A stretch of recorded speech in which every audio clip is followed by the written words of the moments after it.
Halo teman belajar, di video sebelumnya ada sebuah pertanyaan yang menarik dari Ambar Hasbiatmoko terkait dengan release versioning. Jadi pertanyaannya adalah karena kita kemarin membahas tentang Docker Image dan di Docker Image itu sebenarnya kita bisa memberikan tagging. By default akan taggingnya adalah latest. Nah, gimana caranya kalau misalkan kita ingin memiliki berbagai versi dari sebuah Docker image? Nah, kemarin kan kita punya sebuah repository sampel, namanya sampel Node.js Docker App gitu ya. By default, nanti si Jenkins dia akan membuat sebuah Docker image, oke, dengan perintah seperti ini. Oke. Dia akan membuat sebuah Docker image, tapi kita tidak mendefinisikan tagnya apa. Jadi by default Docker image yang baru itu akan mereplace Docker image dengan dengan tag latest. Jadi kita hanya akan memiliki satu Docker image. Padahal mungkin aja kita sebenarnya ingin memiliki satu atau lebih Docker image sesuai dengan versi yang memang ingin kita miliki. Nah, apakah hal itu mungkin? Nah, jawabannya adalah mungkin gitu. Karena sebenarnya kita hanya perlu untuk memberikan identifikasi atau pembeda, oke, dari satu Docker image ke Docker image yang lain. Contoh, by default sebenarnya di setiap repository di Git itu kan sebenarnya ada commit ya. Kita bisa sebenarnya kalau misalkan ingin membuat sebuah Docker image berdasarkan tiap commit baru. Tapi jadinya akan sangat boros karena biasanya satu commit bukan merepresentasikan satu fitur gitu, satu fitur. Biasanya beberapa commit baru itu untuk menjadi sebuah satu fitur yang utuh. Makanya cara yang lain adalah dengan menggunakan tagging.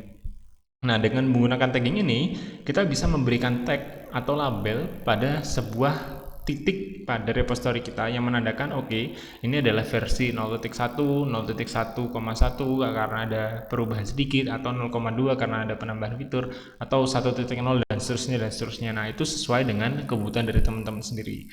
Nah, kita akan coba untuk mendemokan kali ini bagaimana caranya kita bisa membuat Docker image tanpa harus mereplace Docker image sebelumnya dengan default tag latestnya. Nah, sekarang kita akan masuk ke repository ini, contohnya sampel Node.js Docker App. Kita buat tag baru. Oke, katakanlah nama tagnya 0,1 gitu ya. Dengan membuatnya dari branch main.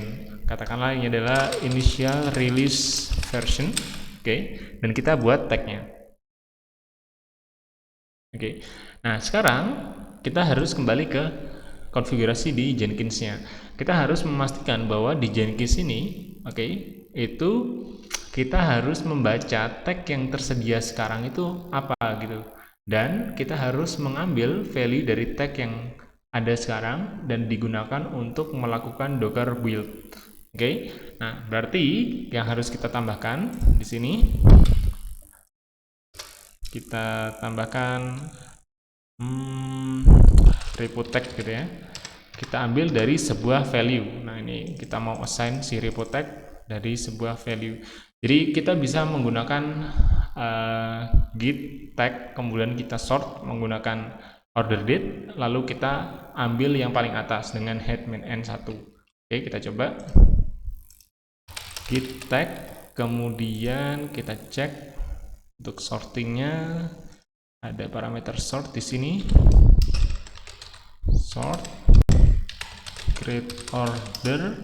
Oke, kita piping head minus n1. Artinya kita akan mengambil hanya satu record paling atas. Oke. Creator date. Oke.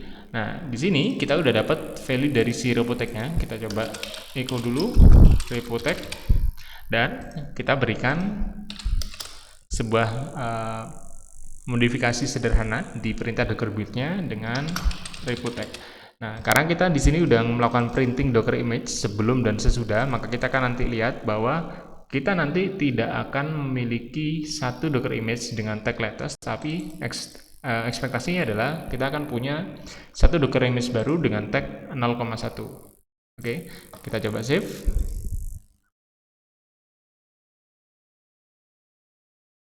Dan kita build now. Oke, kita lihat sini no changes, console output.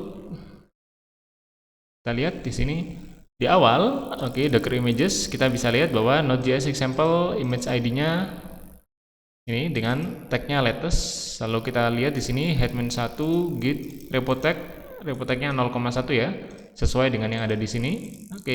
Dan kita lihat di sini dia melakukan docker build Node.js tagnya 0,1, dan kita lihat sekarang di repository di Docker image kita punya latest dan kita juga punya 0,1. Jadi dengan cara seperti ini kita bisa memiliki banyak versi dari sebuah Docker image tanpa harus bingung atau khawatir bahwa image yang sebelumnya itu akan tertimpa dengan image yang sekarang. Pertanyaan adalah, kalau misalkan